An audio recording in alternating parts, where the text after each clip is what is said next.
Ο εκ των ουραγών Φωστήρ αντιμετώπισε στο γήπεδο Ταύρου την ΑΕΚ σε έναν αγώνα από την έκβαση του οποίου θα εξητάτω κατά πολύ η παραμονή του ή όχι στην πρώτη εθνική κατηγορία.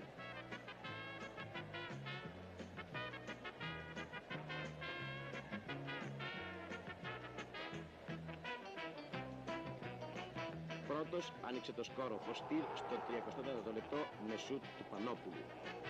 Σήμερα ο Φωστήρας αποτελεί μια ομάδα απομεινάρη του ένδοξου παρελθόντος, που παραμένει ζωντανή μόνο μέσα από τις μνήμες όσων τον πρόλαβαν στις δόξες του, τότε που ονομάστηκε Φωνέας των Γιγάντων, τη δεκαετία 1945-1955. Δεν υπάρχει κινηματογραφική εικόνα από τα κατορθώματα του Γιαλαμπίδη και των συμπαικτών του, ούτε από το γήπεδο Σφικοφολιά, που προκαλούσε ρίγο σε κάθε αντίπαλο που το επισκεπτόταν. Ο Φωστήρας ιδρύθηκε το 1926 στην περιοχή των Νέων Σφαγίων, τον μετέπειτα Ταύρο. Η ιδέα της ίδρυσης προέκυψε ως μια υπαρξιακή αντίδραση στην ακραία φτώχεια και τη λάσπη των προσφυγικών γύρω από τις γραμμές του τρένου. Ο Φωστήρας δεν πήρε τυχαίο στο Φωνέα των Γιγάντων, ήταν πραγματικός Φωνέας των Γιγάντων. Ήταν σπουδαία ομάδα, είχε ποδοσφαιριστές αξίας μεγάλης. Ο Τσισκάκης, ο Σπύρος ο Γιαλαμπίδης, ο Πιλάτος, ο Μαργαρίτης, είχε τερματοφύλακες στον Παυλίδη.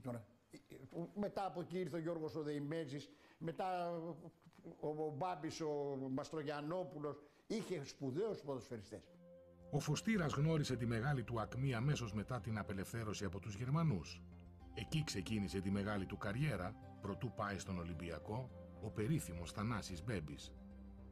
Εκείνα, τα πρώτα μεταπολεμικά χρόνια, της μαύρης φτώχειας, του εμφυλίου και των διώξεων, ο Φωστήρας έγινε γνωστός ως ο Φωνέας των Γιγάντων, καθώς κέρδιζε όλους τους μεγάλους και ειδικά τον Ολυμπιακό, που αποτελούσε τη μεγαλύτερη ομάδα εκείνης της εποχής. Ήταν τα χρόνια που η ομάδα του Ταύρου συμμετείχε σταθερά στο πρωτάθλημα Αθηνών, ενώ έφτασε κάποιες φορές και στο Πανελλήνιο, όπως ήταν τότε το σύστημα πριν από την καθιέρωση της πρώτης εθνικής, επιτυγχάνοντας μεγάλες νίκες. Μεγαλύτερη μορφή εκείνου του Φωστήρα ήταν χωρίς αμφιβολία ο ανεπανάληπτος Σπύρος Γιαλαμπίδης, ένας από τους μεγαλύτερους γκολτζίδες στην ιστορία του ελληνικού ποδοσφαίρου, ένας μάγος των ξερών γηπέδων που μπορούσε να σκοράρει με τους πιο απίθανους τρόπους, δεχόμενος κλωτσιές, γροθιές και βρισιές αμυντικών, που εκείνα τα χρόνια θύμιζαν με το παιχνίδι τους κυνηγούς κεφαλών. Εκείνος όμως, πάντα καταματωμένος, κατάφερνε να ξεπερνά όλα τα εμπόδια, είτε με την τέχνη του, είτε με τη δύναμή του.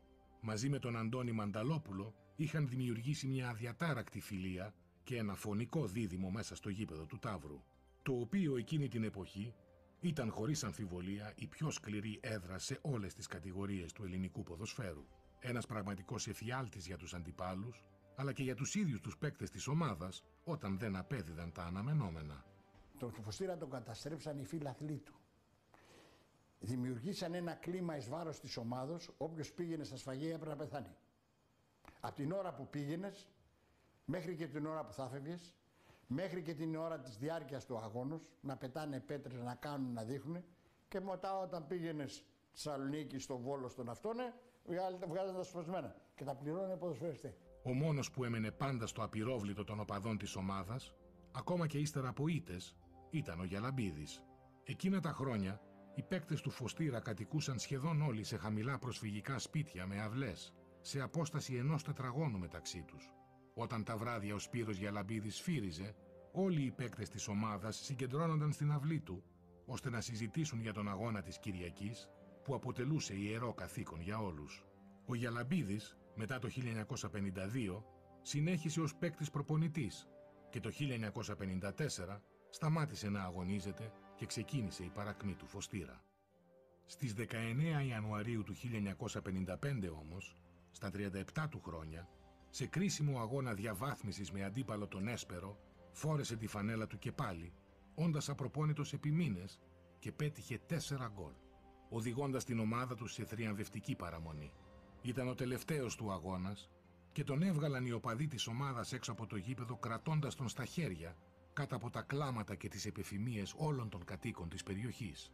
Ο Γιαλαμπίδης, αν και είχε περάσει σε μικρή ηλικία από την ΑΕΚ, δεν αγωνίστηκε ποτέ στην εθνική μας ομάδα, παρέμεινε για πάντα στο Φωστήρα και μετά συνέχισε ως προπονητής του, μέχρι που σταμάτησε λόγω προβλημάτων στην καρδιά. Ήταν ο παίχτης της περιοχής μέσα. Είχε φοβερά πόδια, ιδίως το δεξί, ήταν Παναγία βοήθεια, αλλά ήταν παίχτης εκεί, του τετραγώνου. Στην εποχή που με στουρανούσε ο Γιαλαμπίδης, ήταν και άλλοι της εποχής εκείνης, η ομάδα η οποία είχε αποτελέσματα πολύ καλά με τους μεγάλους. Και είχε γίνει ο φωνέας των γιγάντων. Έτσι είχε βγει. Στη δεκαετία του 60, ο Φωστήρας προσπαθούσε να ξαναβρει το μεγαλείο της εποχής του Γιαλαμπίδη. Βρέθηκε για λίγο στην πρώτη εθνική, μεταξύ 1960 και 1963, έχοντας ως ηγέτη του πλέον τον περίφημο Γιώργο Δεϊμέζη, ένα αυθεντικό δεκάρι και δεξιοτέχνη των ξερών γηπέδων. Δίπλα του ο Παναγιώτης Βεντούρης, που αργότερα έκανε καριέρα στην ΑΕΚ. Το μεγαλύτερο αστέρι που έβγαλε τότε ο Φωστήρας όμως ήταν ο Κώστας Ελευθεράκης, ο οποίος το 1968 μεταγράφηκε στον Παναθηναϊκό, όπου πραγματοποίησε τεράστια καριέρα. Η ομάδα έπεσε και πάλι στη δεύτερη εθνική για να επανέλθει το 1970 με γενικό αίτημα που στοίχιωνε πλέον όλο τον Ταύρο, την αναβίωση των επιτυχιών του φωνέα των γιγάντων. Στο γήπεδο του Ταύρου, ο Φωστήρας αντιμετώπισε για το πρωτάθλημα της πρώτης εθνικής κατηγορίας τον Παναθηναϊκό, που κατέβηκε στον αγώνα χωρίς πολλά από τα βασικά στελέχη του. Η ομάδα του Γιαλαμπίδη των πρώτων μεταπολεμικών χρόνων συνδεόταν άρρηκτα με τη λάσπη, τη φτώχεια και τις παράγκες. Από εκεί έπαιρνε δύναμη για να δημιουργήσει το κάστρο του Ταύρου. Το σκορ άνοιξε ο Φωστήρας στο 15ο λεπτό με το Ρεμούντο. Στη δεκαετία του 70, το γήπεδο παρέμενε ξερό και μία πάντοτε δύσκολη έδρα, όπου ο Ολυμπιακός ιτήθηκε ακόμα μία φορά με 3-1. Όμως το ποδόσφαιρο ήταν πλέον ημιεπαγγελματικό. Τα προβλήματα είχαν γονατίσει την ομάδα. Η διοίκησή μας όταν ανέλαβε στη νέα σεζόν, τον Ιούνιο του 1973, ανέλαβε από ένα παθητικό γύρω στο 1.750. Δηλαδή είναι ανοιγμένος ο σύλλογος 1.750.000 δραχμές, οι οποίες είναι πρόβλημα μεγάλο το πώς αυτές οι χιλιάδες των δραχμών θα καλυφθούν στην τρέχουσα περίοδο. Πώς βλέπετε το μέλλον του Φωστήρου? Οπωσδήποτε ο Φωστήρ θα έχει καλύτερο μέλλον. Υπολογίζω στα επόμενα παιχνίδια να έχουμε καλύτερη εμφάνιση, γιατί παίζουμε με τις ομάδες που δεν πρέπει να χάνουμε βαθμούς.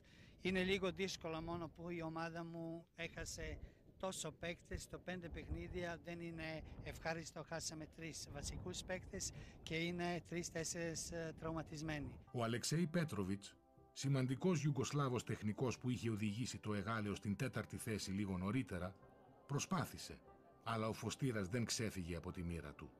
Η βαριά ήττα εκείνη την ίδια χρονιά από τον Ολυμπιακό στο στάδιο Καραϊσκάκη, με το ιστορικό μέχρι και σήμερα 11-0, αποτέλεσε τον συμβολικό και ουσιαστικό εξοβελισμό της ομάδας του Ταύρου από τα μεγάλα σαλόνια. Το 1981 επιστρέφει στην ομάδα, στα 31 του χρόνια, ο μεγάλος Κώστας Ελευθεράκης, ενώ ήρθε και ο Όσκαρ Αλβαρέζ. Το αίτημα παρέμενε πάντα ίδιο, η αναβίωση του φωνέα των γιγάντων. Η σχεδόν σίγουρη από όλους τον Ταύρο εκείνη την περίοδο άνοδο στην πρώτη κατηγορία δεν ήρθε τελικά. Και ο σύλλογος από τότε παραδέρνει στις χαμηλές κατηγορίες.